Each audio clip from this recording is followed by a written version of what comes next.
Seharian beraktivitas membuat kita pasti lapar. Tapi tenang dulu, saya punya solusinya. Yuk kita terus. Yes, betul banget. Kali ini kita menggunakan MRT Jakarta ya teman-teman. Langkah pertama, sebelum kita bisa menaiki MRT Jakarta, pertama-tama pastinya kita memantau protokol kesehatan dulu ya teman-teman. Dengan cara mengakses aplikasi Peduli Lindungi sebelum memasuki stasiun dan kemudian melakukan pindai barcode.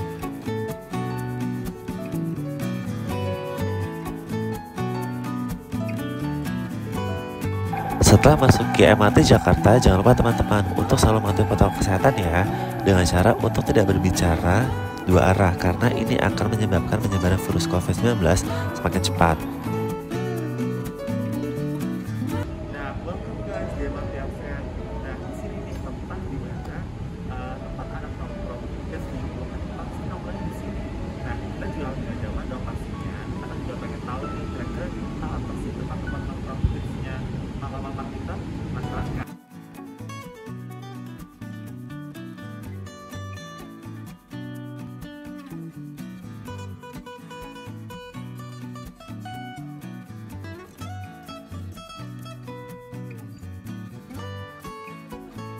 Untuk sampai ke roti bakar Edi Blok M, kita perlu menempuh jalan 3 menit dari stasiun MRT ASEAN.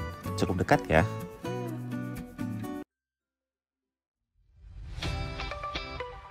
Sampailah kita di roti bakar Edi Blok M. Dan inilah sosok dari roti Edi bakar Blok M, Pak Ari.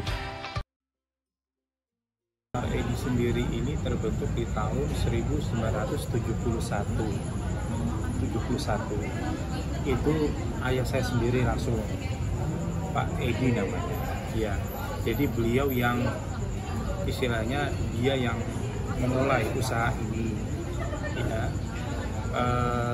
Dan apa itu? Tapi dulu itu nggak seperti kayak sekarang ini. Dulu tuh ya, itu ibaratnya itu dulu tuh zaman dulu ya. Saya bicara zaman dulu ya. Menurut cerita beliau yang saya tahu. Jadi dulu itu tuh susah. Jadi zaman masih susah. Terus tapi Pak Edi itu ayah saya itu memberanikan diri. Ibaratnya dia itu memulai usaha ini itu dengan dengan modal sendiri, nggak istilahnya Sekarang kan banyak kayak roti bakar juga yang iya kan. Yang membedakan roti bakar Edi itu apa? Pertama, kita untuk rotinya sendiri itu kita produk sendiri, buat sendiri. Itu kurang lebih sudah hampir 20 tahun kita buat sendiri. Pertama itu. Terus kedua, memang dari dulu tuh roti bakar Edi itu identik dengan tempat nongkrong anak-anak muda. Jadi selain dia makan, dia bisa nongkrong. Ya mungkin kalau orang-orang dulu walaupun sekarang udah tahu ibaratnya gitu roti bakar Edi ini gitu ya. Jadi yang menurut saya yang sangat spesial nggak ada ya. Maksudnya apa? Gitu, yang begitu spesial ya itu enggak. Oh, berarti lebih ke pada apa ya, kenangan ya? Kenangan,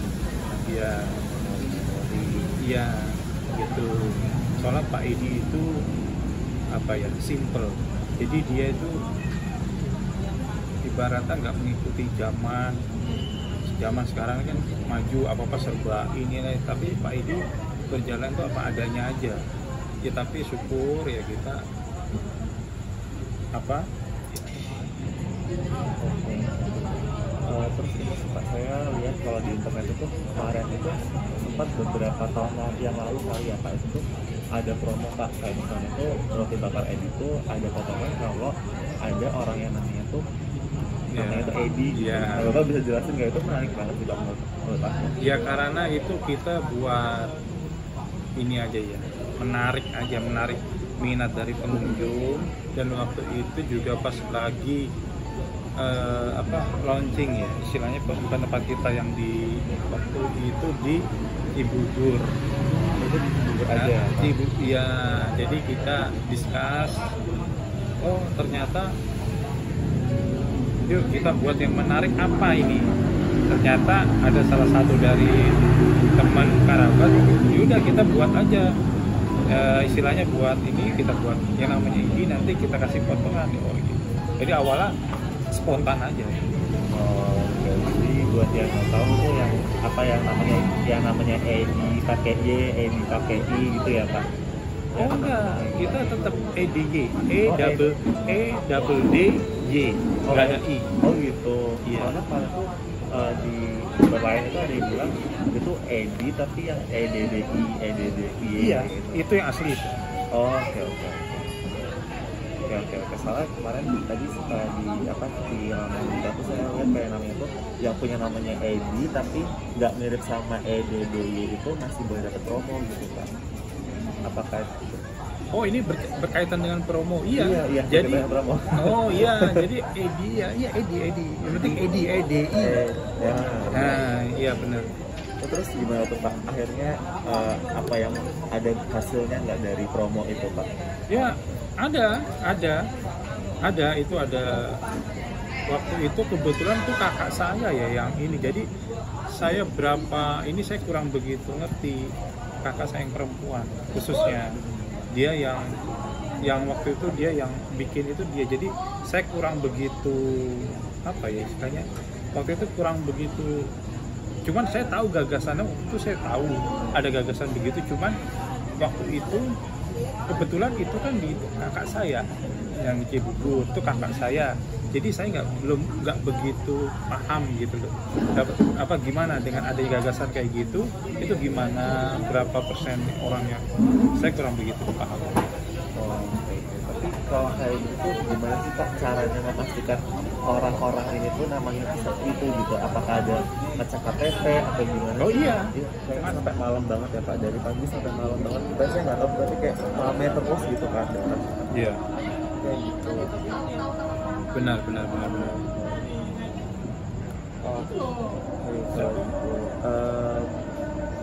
Kalau dari aku sih udah nggak ada pertanyaan lagi. Sebenarnya aku mau bilang makasih banget Pak udah menyempatkan waktunya Bapak Ari. Ini sorry banget ya Pak, saya ngeganggu sama teman saya ngeganggu waktu Bapak. Saya ada pemenuhan kebutuhan UAS Pak. Ini kebetulan saya lagi UAS gitu. Saya semester 5, saya lagi ada UAS di mata kuliah tertentu ya itu Pak, untuk ngambil liputan seperti itu Pak. Ya nggak apa-apa itu Pak. Ini pun juga saya pas lagi di sini loh. Oh iya. Saya jarang. Oh jarang. Soalnya saya mau kadang-kadang sini jadi nggak mesti. Berarti saya ya langsung gejol lah ya Pak. Iya. Saya biasanya seminggu 2 kali 3 kali kesini. Oh. Nggak tentu gitu. Ya. Oke. Ya Pak, terima banyak Pak. Pak, maaf Pak, ini buat keperluan ini dari ini namanya Indira gitu. Jadi saya ada pemenuhan tuntutan matkul Mbak UAS gitu. Makanya besok. Jadi oh iya. Ya. Makanya ini saya lagi nyari informan buat diwawancara gitu sih. Nanti misalnya kalau Mas Mbak yang lain juga mau nimbrung juga boleh banget gitu. Mungkin Mbak namanya siapa ya? Yang ini Ririn, ini Justus, ini Aji, ini Bila. Berarti Mbak saya bilang. Oke, Mbak Bila. Nah, Mbak Bila dan kawan-kawan ini sering nggak sih kesini? Aku yang di sini nggak pernah. Oh nggak pernah, tapi kalau yang di Blok M pernah. Yang lain nggak pernah. Oh, kenapa mau kesini Mbak? Mau makan kan dekat dari kampus, kebetulan. Kampusnya di mana Mbak? Pokok. Oh, oke. Oh, berarti ini baru pertama kali ya Mbak di sini. Yang pertimbangan ini yang di sini ya. Oh, tapi sebelumnya udah pernah ya? Di Blok M. Oh, Blok M. Oke. Ini karena kebetulan lagi deket kampus ya Mbak. Jadi aku asumsiin ya Mbak udah pernah nyoba roti bakar Edi juga ya. Mbak aku mau nanya, kira-kira apa sih Mbak yang membuat Mbak ini kayak pengen roti bakar Edi lagi ya gitu ya sebenarnya? Karena yang pasti harganya enak, harganya terjangkau, makanannya juga enak. Dan kayak gitu sih basic buat pelajar pastinya kan. Atau mahasiswa ya Mbak? Iya. Tapi juga menunya banyak dan juga ini ya. Buat Mbak enak nggak Mbak rasanya? Sejauh yang saya makan sih enak, karena kan basic aja kayak bakar, terus ini kayak gitu basic aja gitu. Oke. nih, kalau misalnya kayak kalau misalnya kita ngomong ambience nih Mbak, kayak misalnya vibes-nya atau segala macam, Mbak suka nggak sih Mbak sama vibes ini? Kalau versi kan kayak mau makan pada umumnya, cuman memang panas, terus aja ya yang kayak gitu-gitu sebenarnya biasa aja sih, cuman karena untuk anak muda ya suka banget. Kan Mbak, kalau Mbak kan orang sini ya, berarti kan Mbak tahu nih stereotipnya Roti Bakar ID itu buat milenial segala macam. Nah kira-kira kenapa sih Mbak ini tuh bisa melekat gitu sama stereotip itu gitu? Karena menunya sih menurut aku menunya sangat instan dan yang kayak disukain sama kayak masnya juga milenial sama teman-temannya masnya juga gitu. Paling jadi based on menu dan apa yang disukain sama kayak kaum milenial gitu paling. Oh, I see. Oke, yaudah Mbak, itu aja sih Mbak. Ya, Roti Bakar Edi Blok M ini memang sangat eksis. Bahkan sudah puluhan tahun lebih berdiri dan masih menjadi bagian dari masyarakat Jakarta.